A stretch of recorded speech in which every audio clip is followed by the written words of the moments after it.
The Packers get even better news after thumping the Lions. Not only do they do it on the road on Thanksgiving, but they do it against a divisional rival, Detroit Lions, who's been on top of the division over the last couple of years. They were projected to walk away with the division, and the Packers make a statement week one. They make another statement on Thanksgiving saying, hey, listen, we're supposed to be the ones that are on top. We're supposed to be the ones that everybody's talking about walking away with the division. We've done it for years, and what's to think that we won't do it, especially when we've got this franchise quarterback in Jordan Love, who's just rises to the occasion. He commands control. You can see it out there from his players. He commands control from the whole organization. He controls the game from the line of scrimmage. Jordan Love is legit. He is that quarterback. Everybody talks about the few quarterbacks that have come through the Packer organization as opposed to other teams, but nobody's talking about just how good Jordan Love is. You're looking at potentially a future Hall of Fame quarterback that is back to back to back future Hall of Fame quarterbacks in Green Bay. You've got Favre, Rodgers, and now Love. Love looks every bit the part we thought he was potentially going to look after his first rookie starting year as a quarterback in Green Bay, when that last 8-game stretch for Jordan Love going into the playoffs. Again, big stage moments. Jordan Love rises to the occasion. He does it again in Detroit. I love it. But nobody's also talking about that. He's the first Green Bay quarterback since the 50s to come up with 3 Thanksgiving wins. This dude is just, he's setting his own records in Green Bay, and it's right before our eyes with at such a young age. But here's the other bit of good news that gets even better for us Packer fans is that everybody was calling for Matt LaFleur's head. Okay, so everybody's like, okay, what is Matt LaFleur to this Green Bay Packer team? He's seeming stale and stagnant in his play calling ability. Now, a lot of that has to do with the injuries to this Packer franchise. You've got, Jaden Reed. They've been without him. That yesterday's game was called without Jaden Reed, was called without Savion Williams, was called without Matthew Golden. So imagine the players you're losing, Tucker Kraft, and he's still calling an absolute brilliant game. And he does so yesterday. I loved the fact that he went for it on 4th down. He was 4-4 on 4th downs. We're going to take a look at that here in a second. The Packers look really good. Okay. That's just all I'm going to say. Let's look at the numbers as they fall. Okay. So overall, the total yards, the Packers, this was so close and similar. You look at the total yards, 359 to 352. That's only 7 yards better than the Detroit Lions on offense. Passing yards, Jordan Love only had 1 yard better than Jared Goff, 234 to 233. But man, when you talk about the amount of throws down the field that Jordan Love takes as opposed to Jared Goff's checkdowns, it's crazy. Jordan Love is not afraid to chuck it way down the field and give his receivers opportunities to go out there and make some plays. Rushing yards, Josh Jacobs and the Green Bay Packer organization had Jahmyr Gibbs is one of the better running backs in the league, and the Packers outperformed them in the run game, 125 to 119. But here's the huge thing that I want to focus on. Okay, 3rd down efficiency. The Green Bay Packers, 6 of 12, 50% efficient. The Detroit Lions were very successful on 3rd downs, which is opposite of what we've seen from the Green Bay Packer defense allowing, but they were 8 of 13. 4th down efficiency. Dan Campbell is everybody knows Dan Campbell is that guy that's going to go for it on 4th down all the time. And as many times as this dude can go for it on 4th down, that's what he's going to do. The Packers come up with big stops on 4th down. They shut him out. 0 for 2 on 4th downs. The Packers were 3 for 3 on 4th downs.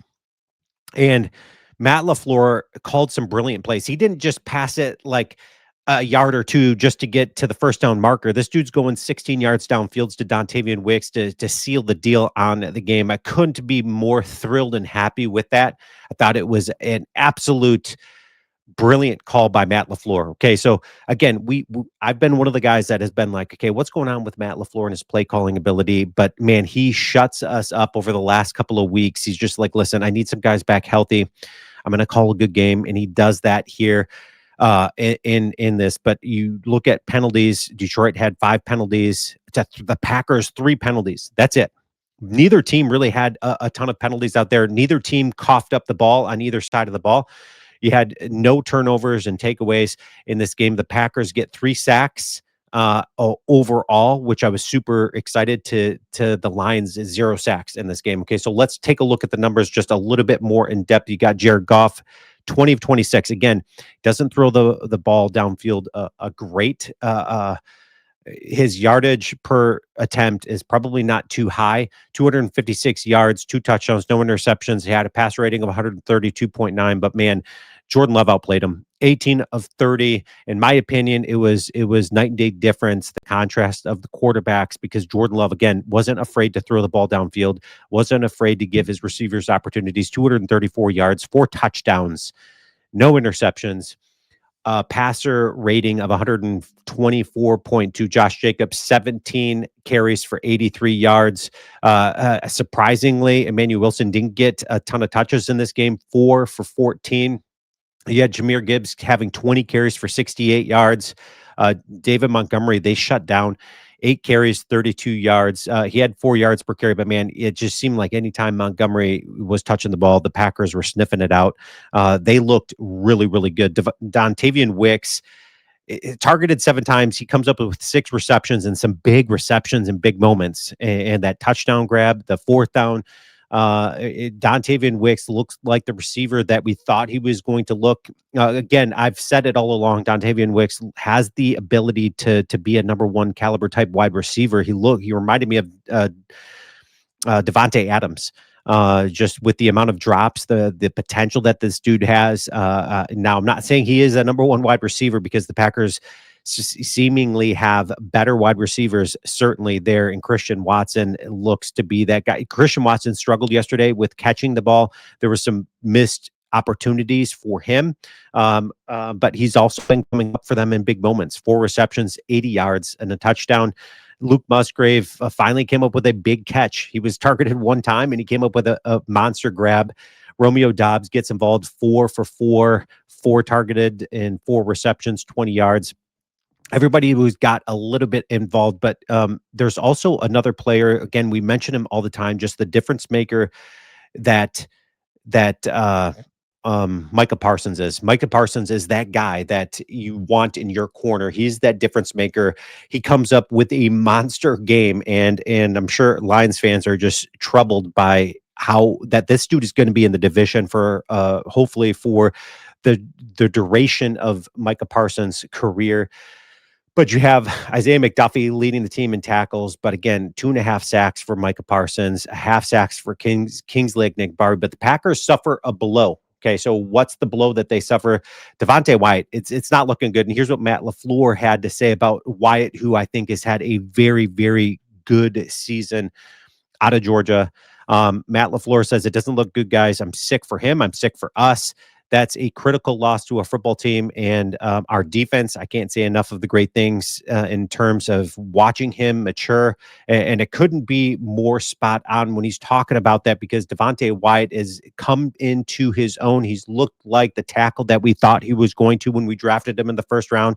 And now the Packers have got to go to the next man up mentality, and they look to Warren Brinson to fit that mold. Warren Brinson, coming out of college, his RAS out of Georgia, another Georgia boy, was an 8.99 out of a possible 10. That's huge. That ranks 184 out of 1812 defensive tackles since from 1987 to 2025. So Brinson is that next man up. Let's see if he answers the call, because it looks season ending for Devontae Wyatt, which is terrible news for us Packer fans, but great news in the sense that, man, Matt LaFleur looks like the coach that we all thought he is and could be. He calls a fantastic game. I think it was even 50-50 split carries to passes, which has been my knock on him of like, my gosh, we got to put the ball in Jordan Love's hands. The dude knows what he's doing. Yes, he's got that partially separated shoulder, all that stuff, but the dude is good.